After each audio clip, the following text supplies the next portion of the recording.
जय हिंद बच्चों। इस समय आप लोग महामना इंस्टीट्यूट के यूट्यूब चैनल से जुड़े हुए हैं और इस चैनल में मैं आप सबका स्वागत करता हूं। आज हम लोग class 11th physics Hindi medium NCERT book के 8th चैप्टर गुरुत्वाकर्षण यानी ग्रेविटेशन के आंकिक प्रश्नों को देखने जा रहे हैं। और आंकिक प्रश्न में हम आंकिक प्रश्न 3 को बताने जा रहे हैं, क्योंकि न्यूमेरिकल यहीं से शुरू है। पहला दूसरा आप लोग खुद कर सकते हैं। तो क्वेश्चन नंबर 3 हम आपको बताने जा रहे हैं और आप ध्यान से देखिएगा। ये आपके फिजिक्स फर्स्ट पेपर के लास्ट चैप्टर का न्यूमेरिकल, इसमें से एक क्वेश्चन आपसे एग्जाम में पूछा जाएगा, इसलिए इसको आप अच्छी तरह से तैयार करिएगा। देखिए क्वेश्चन नंबर 3 में दिया हुआ है, मान लीजिए एक ऐसा ग्रह है, कोई ग्रह है, कोई प्लेनेट है, एक ऐसा ग्रह है जो सूर्य के परितः पृथ्वी की तुलना में 2 गुनी चाल से चल रहा है। ध्यान से समझिएगा, ग्रह की चाल, तो आपको पता है कि ग्रह जो है सूर्य के चारों तरफ चक्कर लगाते हैं।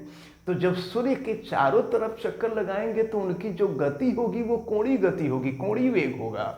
तो अगर हम मान लेते हैं कि उस ग्रह का कोणीय वेग यानी एंगुलर वेलोसिटी ऑफ प्लेनेट, प्रश्न में कहा है कि कोई ऐसा ग्रह है जो पृथ्वी की तुलना में, हम मान लेते हैं कि पृथ्वी का जो कोणीय वेग है वो WE है, मान लेते हैं।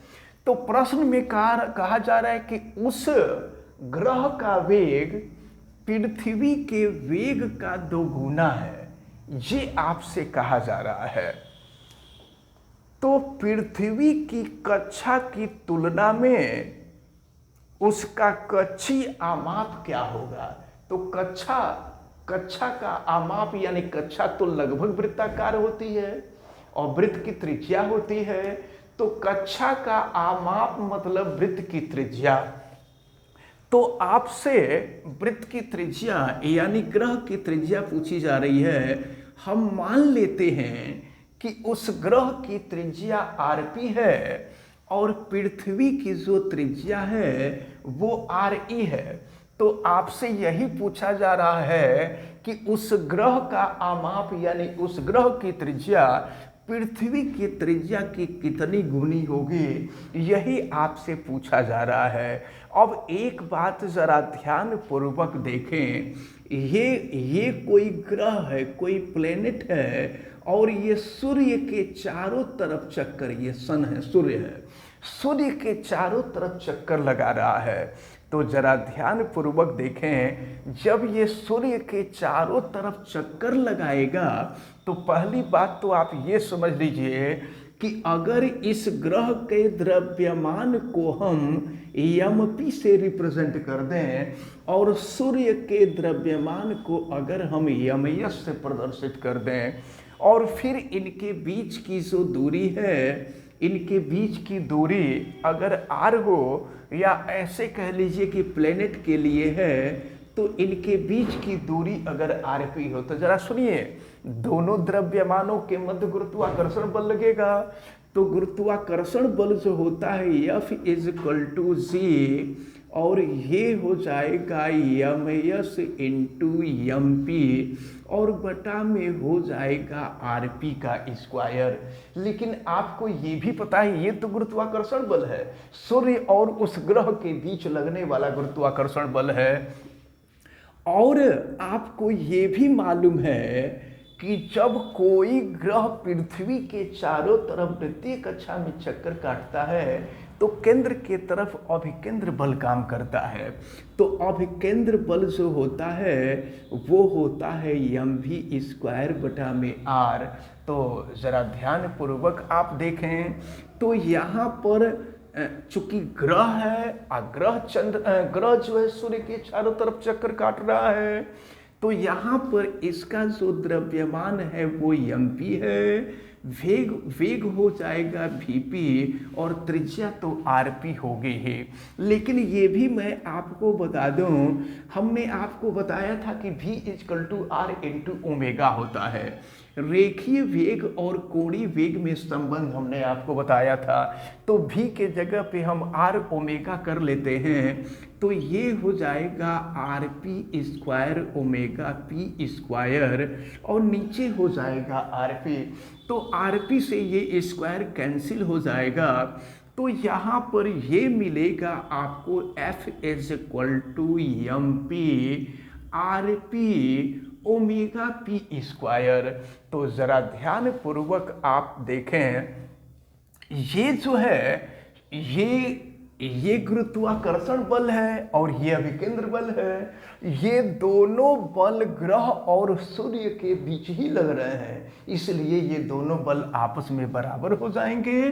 तो जब दोनों बल आपस में बराबर हो जाएंगे तो देखिए क्या मिलेगा, G M S into M P upon हो जाएगा आर पी स्क्वायर, और ये इज इक्वल टू हो जाएगा यहाँ पर एम पी आर पी, और फिर ये हो जाएगा ओमेगा पी स्क्वायर। तो चले देखते हैं कुछ कटता है। तो यहाँ एम पी से एम पी कैंसिल हो जाएगा, और फिर देखें क्या मिलेगा, ये हो जाएगा जी एम एस अपान हो जाएगा R P square is equal to, बल्कि देखिए एक काम कर लेते हैं, हम आर पी स्क्वायर का इधर गुणा कर लेते हैं, क्योंकि आर पी यहाँ भी है। तो ये हम लिख लेते हैं यहाँ G M S is equal to, देखिए यहाँ गुणा कर लिया जाएगा तो आर पी का क्यूब हो जाएगा और ओमेगा पी का स्क्वायर हो जाएगा।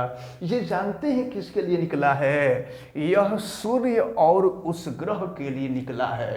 अब जरा सूर्य और हम पृथ्वी के लिए ले लें, तो जरा ध्यान से देखें, सूर्य और पृथ्वी के लिए लिया जाए तो ये जी एम एस ही होगा, और फिर ये हो जाएगा आपका आर ई का स्क्वायर, और फिर ये हो जाएगा ओमेगा ई का स्क्वायर।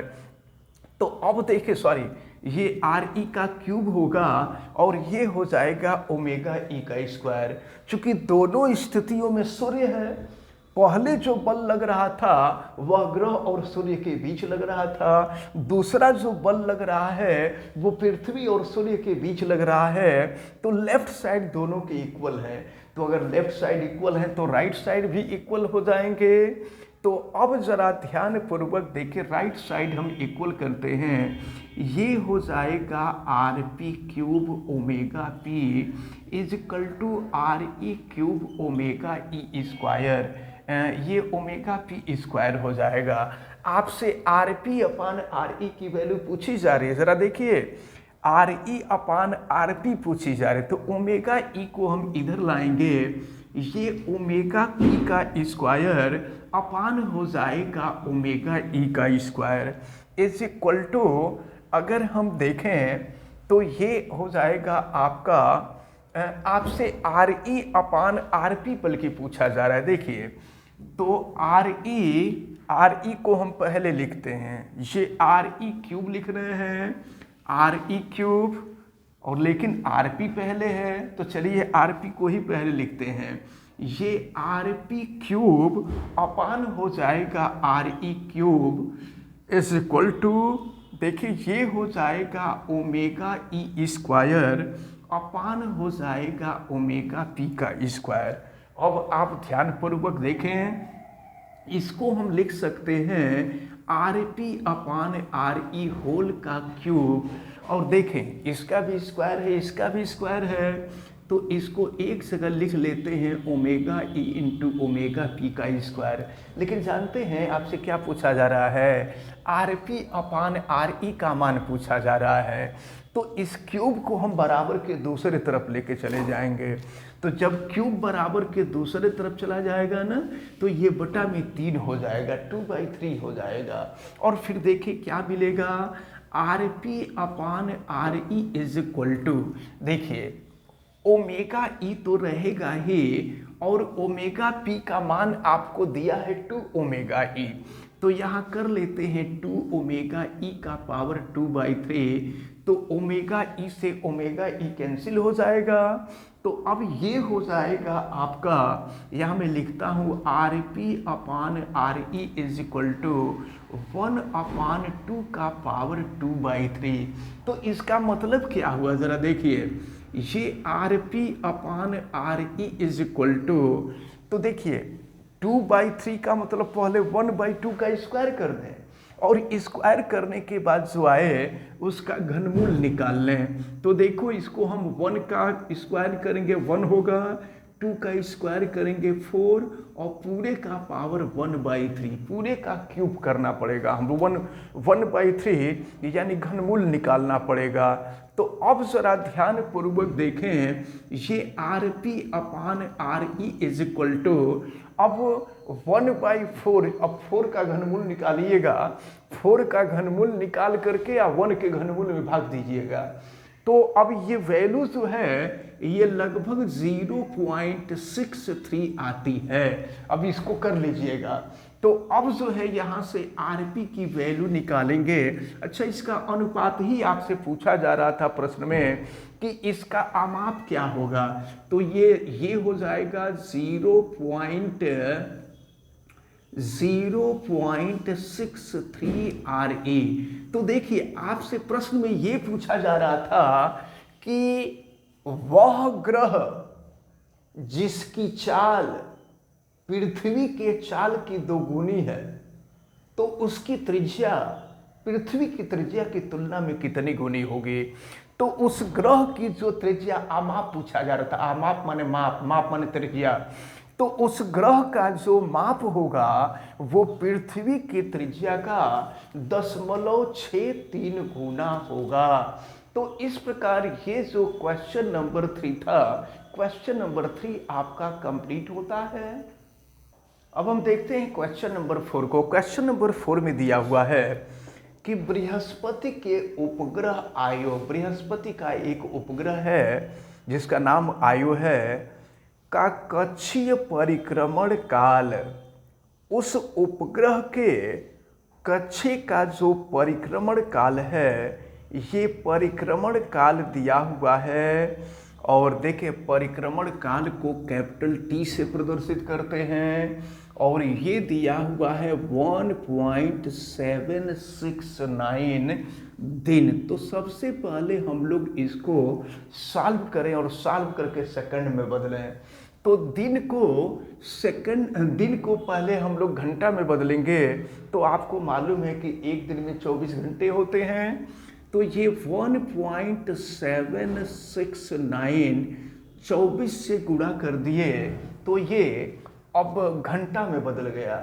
अब इसमें हम 60 से गुणा कर देंगे तो ये मिनट में बदल जाएगा और फिर 60 से गुणा कर देंगे तो यह सेकंड में बदल जाएगा। फिर देखें इसको सॉल्व कर लेते हैं। तो 1.769 इंटू 24 और 60 गुणे 60 ये हो जाएगा 3600। अब इसको आप सॉल्व कर लीजिए। तो इसको जब आप सॉल्व करेंगे तो ये जो वैल्यू आएगी आपकी, ये लगभग 153 और फिर इसके सामने 3 थे जीरो करिएगा, दशमलव काटने के बाद इतना आना चाहिए, 1,53,000 इतना सेकंड होगा। अब इसको अगर हम 10 के घात के रूप में लिख लें तो 10 के घात के रूप में लिखने के लिए दशमलव को यहाँ लाना पड़ेगा। तो जब दशमलव यहाँ लाएंगे तो देखिए इसके बाद 5 अंक आ रहे हैं। तो ये हो जाएगा 1.53 इंटू 10⁵ सेकंड। तो आवर्तकाल निकल गया, आवर्तकाल कह लीजिए या परिक्रमण काल निकल गया और सेकंड में निकला। और कक्षा की त्रिज्या आपको दी गई है। तो कक्षा की त्रिज्या को हम r से रिप्रेजेंट करते हैं और ये r का जो मान दिया हुआ है यह 4.22 इंटू 10⁸ मीटर दिया हुआ है। तो आपसे कहा जा रहा है कि बताइए बृहस्पति का द्रव्यमान सूर्य के द्रव्यमान का लगभग 1/1000 गुना है।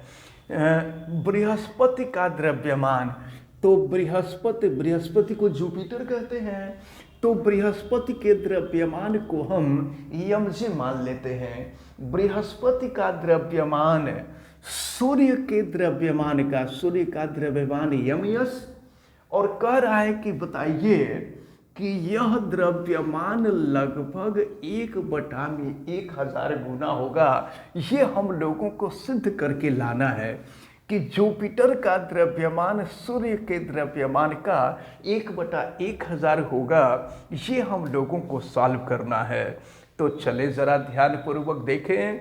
चलिए हम सबसे पहले परिक्रमण काल का जो फार्मूला है उसको आप देख चुके हैं। हमने आपको बताया था 2 पाई अंडर रूट हो जाएगा r³ अपान हो जाएगा GME होता था। लेकिन चलिए सबसे पहले हम जुपिटर के लिए निकाल रहे हैं। तो जब जुपिटर के लिए निकालेंगे तो फिर देखिए क्या मिलेगा। यह मान ये हो जाएगा आवर्तकाल t = अब फिर देखें तो इसकी जो वैल्यू आएगी हम जुपिटर के लिए निकाल रहे हैं। तो जुपिटर के लिए ये t देखिए यहाँ पर E के जगह पे हम J कर दें तो जुपिटर के लिए निकल जाएगा। और एक काम करते हैं, हम यहाँ पर जो है दोनों पक्षों का वर्ग कर देंगे तो करड़ी हट जाएगा, रूट हट जाएगा। तो दोनों पक्षों का वर्ग करेंगे तो ये t², ये 4π² और ये हो जाएगा r³ अपान हो जाएगा GMJ, यानी मास ऑफ जुपिटर। तो चले मास ऑफ जुपिटर हम निकालते हैं। तो अब यमजे को हम इधर कर देंगे तो फिर देखिए क्या मिलेगा आपको। ये हो जाएगा 4π² r³ अपान हो जाएगा GT²। अब हम सबका मान यहाँ पे रख लेते हैं। तो चलिए देखिए सब दिया ही है। ये mj = 4 और पाई की जो वैल्यू होती है वो 3.14 होती है। तो हम 3.14 का स्क्वायर कर देते हैं। 3.14 × 3.14 हो जाएगा। और r का क्यूब देखें, ये r की वैल्यू है, इसका हम क्यूब कर दें तो क्यूब कर देंगे तो 4.22 × 4.22 × 4.22 और क्यूब करेंगे तो 8 × 24 हो जाएगा। ये हो जाएगा 10⁻24। और फिर नीचे इसकी वैल्यू रख लेते हैं। कैपिटल G का मान आपको मालूम ही है 6.67 × 10⁻11 होता है। देखिए 6.67 × 10⁻11 और t का स्क्वायर, t हमने निकाला है 1.53 × 10⁵ स्क्वायर कर देंगे 1.53 × 1.53 और स्क्वायर करेंगे तो 10⁻10 हो जाएगा। अब इसको हम सॉल्व करते हैं। देखें यहाँ ऊपर हम यहाँ सॉल्व करते हैं तो mj = देखिए ये आपका 4 × अभी कुछ कटाते नहीं है, कुछ कटने लायक दिखाई भी नहीं दे रहा है। 3.14 × 3.14 और फिर ये हो जाएगा इंटू 4.22 × 4.22 × 4.22 और फिर नीचे आप देखें, अभी 10 का घात हम रहने देते हैं।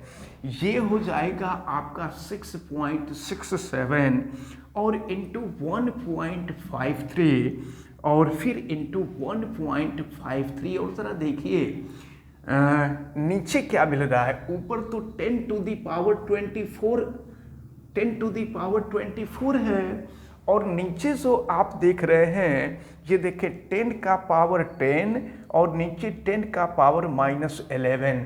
तो नीचे जो होगा 10⁻−1 हो जाएगा और -1 ऊपर जाएगा तो +1 हो जाएगा यानी 25 हो जाएगा। अब देखिए इसको सॉल्व करने के लिए थोड़ा सा मेहनत आपको करना पड़ेगा, क्योंकि इसमें कुछ कटने लायक दिखाई नहीं दे रहा है। आप ऊपर नीचे देखिए, अगर ऊपर नीचे 100 से गुणा करेंगे तो ये दशमलव खत्म हो जाएगा, ये दशमलव खत्म हो जाएगा। फिर ऊपर नीचे 100 से गुणा करिए, ये दशमलव खत्म हो जाएगा, ये दशमलव खत्म हो जाएगा। फिर ऊपर नीचे 100 से गुणा करिए, ये दशमलव खत्म हो जाएगा, ये दशमलव खत्म होगा। और फिर देखें, अब जो है इन सबको आप सॉल्व करिए।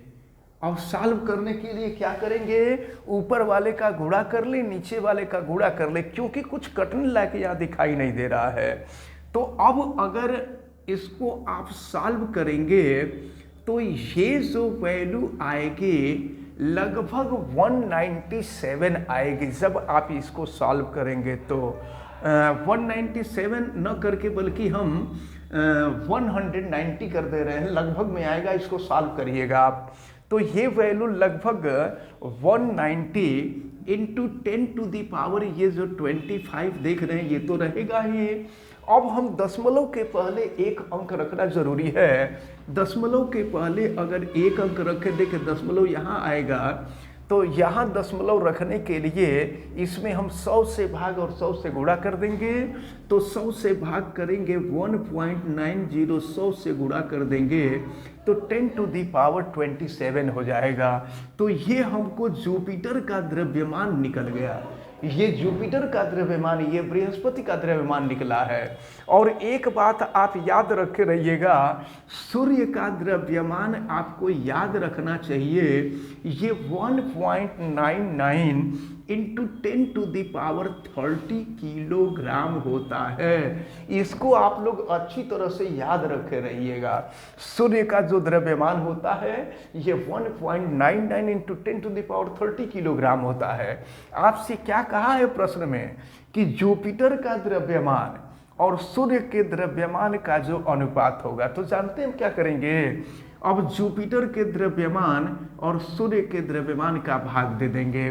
तो अब देखिए ये 1.90 है और ये 1.99 है, ये लगभग बराबर है। तो लगभग बराबर है तो इसको हम कटा हुआ मान लेते हैं। लगभग बराबर है तो लगभग एक ये वैल्यू आएगी। ये फिजिक्स में ये सब चलता है इस तरह से, लगभग होगा तो उसको कटा सकते हैं। अब ये हो जाएगा mj अपान ms। देखें ऊपर है आपका 10 का घात 27 और नीचे है 10 का घात 30। तो जब 27 नीचे आएगा तो 30 में से 27 घटेगा तो 10 का घात 3 हो जाएगा और 10 का घात 3 का मतलब 1000 हो जाएगा। क्योंकि ये पूरा नहीं है, देखिए ये 1.90 है और यहाँ 1.99 है, ये लगभग बराबर है। तो आप जब भाग देंगे तो ये लगभग वैल्यू आएगी, इसलिए हम इसको 1/1000 लगभग कह सकते हैं। तो mj और ms यानी जुपिटर और सन के मास का जो अनुपात है वह 1/1000 है। यही हम लोगों को सिद्ध करना था। यहाँ लिख देंगे दैट प्रूव्ड। तो इस प्रकार ये जो क्वेश्चन है ये क्वेश्चन आपका सॉल्व होता है। अब हम क्वेश्चन नंबर 5 देखते हैं। क्वेश्चन नंबर 5 में दिया है, मान लीजिए कि हमारी आकाश गंगा में एक सौर द्रव्यमान के 2.5 इंटू 10 टू दी पावर 11 तारे हैं। गैलेक्सी जो होता है वो तारों का समूह होता है।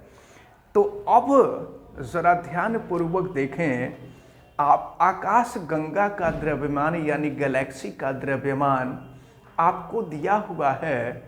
तो गैलेक्सी का द्रव्यमान सौर द्रव्यमान माने सूर्य के द्रव्यमान का। तो अगर गैलेक्सी के द्रव्यमान को हम मास ऑफ गैलेक्सी mg मान लें और सूर्य का जो द्रव्यमान होता है वह ms होता है, यह मान चुके हैं। तो कह रहा है कि हमारी आकाश गंगा में एक सौर द्रव्यमान, आकाश गंगा में एक सौर द्रव्यमान के तारे हैं। यानी अब देखें ये 2.5 इंटू 10⁻11 दिया हुआ है, इतने तारे हैं। तो अब जरा ये द्रव्यमान कितना होगा? तो जब एक तारे का द्रव्यमान सूर्य के द्रव्यमान के बराबर है, प्रश्न यही कह रहा है कि एक तारे का द्रव्यमान सूर्य के द्रव्यमान के बराबर है, तो अगर इतने तारे हैं तो टोटल द्रव्यमान कितना होगा? तो इसमें सूर्य के द्रव्यमान से गुणा कर देंगे। तो ये 2.5 इंटू 10⁻11 और सूर्य का द्रव्यमान अभी हम लोगों ने देखा था, ये लगभग 1.90 करके होता है। इसको रख लेंगे 1.90 इंटू 10⁻30 किलोग्राम। अब इसका हम मल्टीप्लिकेशन कर दें तो हमको सूर्य का द्रव्यमान ज्ञात हो जाएगा। यह मान जो है यहाँ रखिए 2.5 गुणे ये 1.9 इंटू 10⁻, ये तो 41 हो जाएगा। अब इसका हम मल्टीप्लाई कर लें, ये किलोग्राम में होगा, तो ये वैल्यू जो होगी ये 4.75 के लगभग आना चाहिए। जब 2.5 का 1.9 में मल्टीप्लाई करेंगे तो ये 4.75 इंटू 10⁻41 किलोग्राम, यानी ये जो है एमएस नहीं बल्कि एमजी, तो ये मास ऑफ गैलेक्सी निकल गया।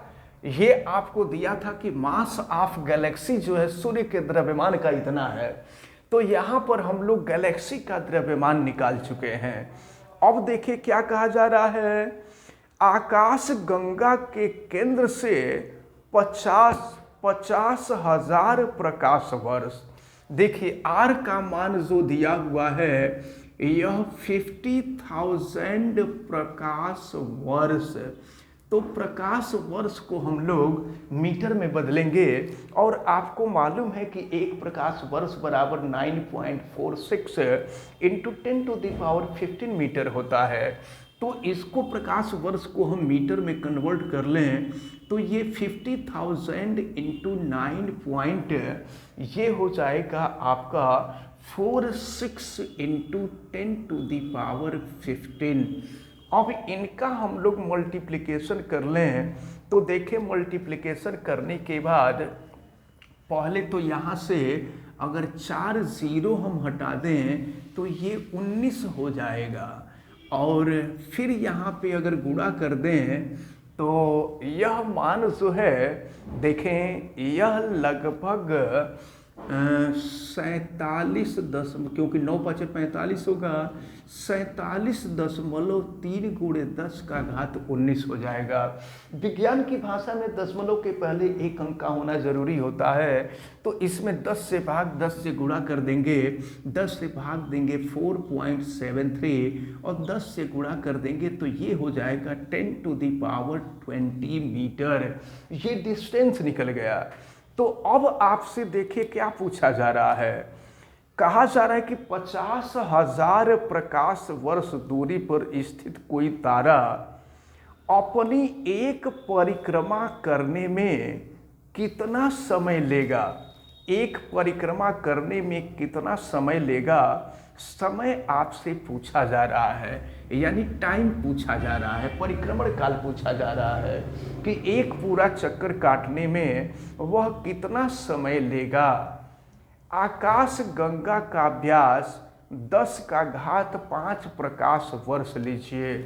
तो अब चले देखें, आवर्त काल आपसे पूछा जा रहा है, तो आपको मालूम है आवर्त काल के लिए जो फार्मूला था 2π√r³ था, GME था। लेकिन ये जो है हमको निकालना है आकाश गंगा के लिए, आकाश गंगा को गैलेक्सी कहते हैं, तो यहाँ E के जगह पे हम G कर देंगे।